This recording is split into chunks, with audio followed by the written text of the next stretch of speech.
स्वागत है। जैसा कि आप जानते हैं 14 मई 2022 को श्री प्रफुल्ल कमल जो कि विशेष सचिव हैं उत्तर प्रदेश शासन न्याय विभाग, उन्होंने एक पत्र जारी किया जिसकी भाषा बहुत ही आपत्तिजनक थी, बहुत ही डेरोगेटिव थी। वकीलों के विरोध को देखते हुए उस पत्र को वापस ले लिया गया और उनके इस पत्र को वापस लेने के साथ ही वकीलों में जो रोष था, जो गुस्सा था, वो शायद कहीं खत्म होता दिखाई दे रहा है। बहुत सी बार एसोसिएशन इसको अपनी जीत मान रही हैं, बहुत से लोग मान रहे हैं कि सरकार ने अपनी गलती मानी।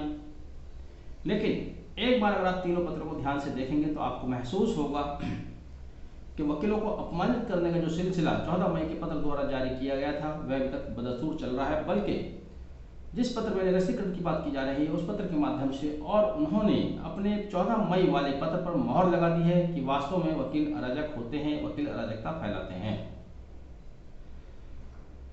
14 मई 2022 का पत्र आप सभी ने पढ़ा है, जिसका विषय ही था कि माननीय जनपद न्यायालय में कतिपय अधिवक्ता गण की ओर से किए जाने वाले अराजकतापूर्ण कृत्य को रोकने हेतु आवश्यक कार्यवाही विषयक।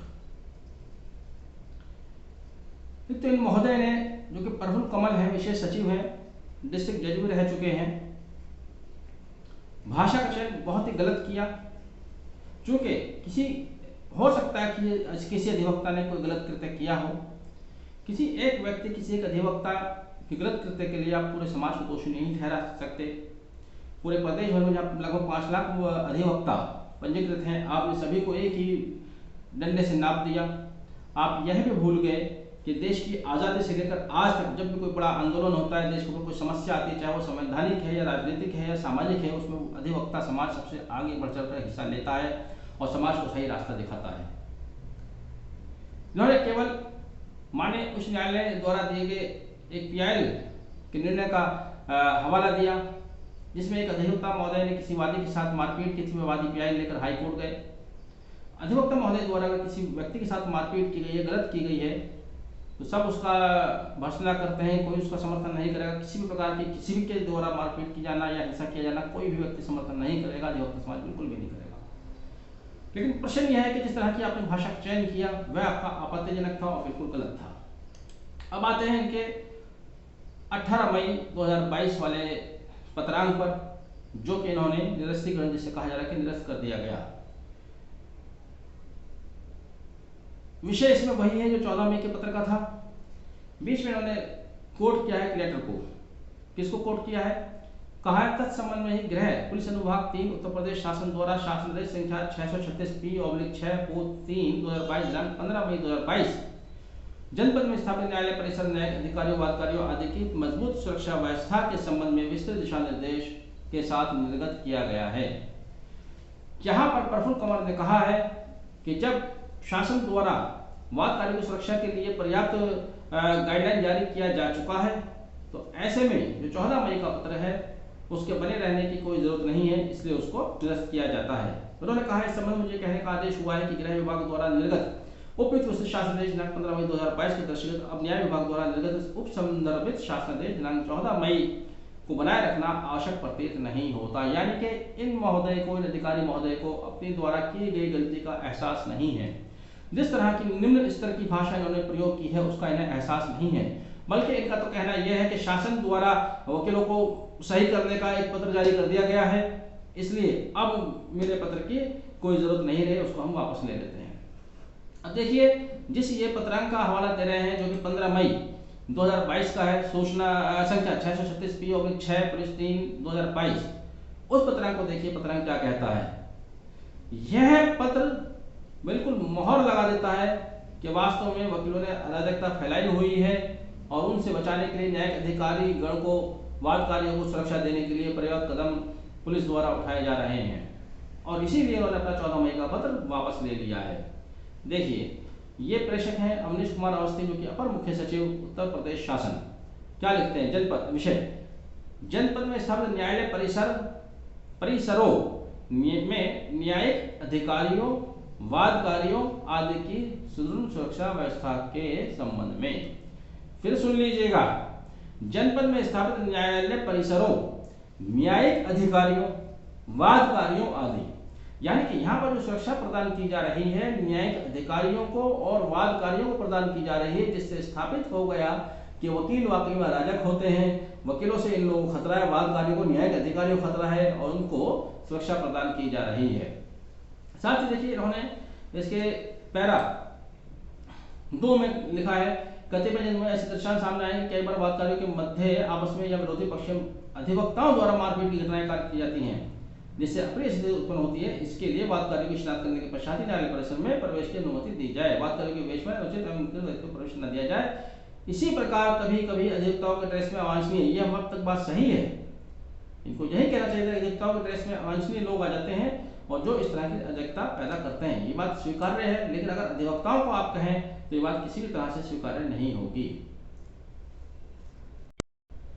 साथ ही इसका 5 नंबर देखिएगा इसी पत्र का, परिसर के अंदर बने अधिवक्ताओं के चैम्बर में अक्सर मारपीट की घटनाएं घटित होने की सूचना प्राप्त होती हैं। अक्सर शब्द देखिए कि अक्सर क्या, यानी कि आमतौर से वकील जो है अपने चैम्बर में लोगों के साथ मारपीट करते हैं। फिर इतनी इंटेरोगेटिव सेंटेंस इसमें इस्तेमाल किया जा रहा है। इसकी रोकथाम हेतु प्रभावी व्यवस्था सुनिश्चित की जाए ताकि किसी प्रकार की अपनी घटना ना हो सके।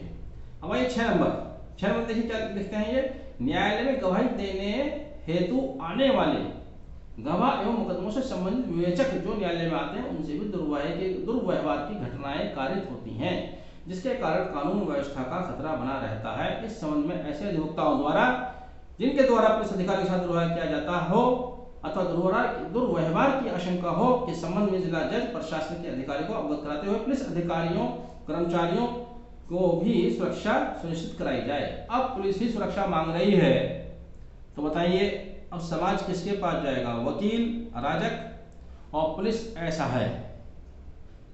कैसी बातें ये लोग कर रहे हैं, क्या सोच के इस तरह की चीजें लिख रहे हैं।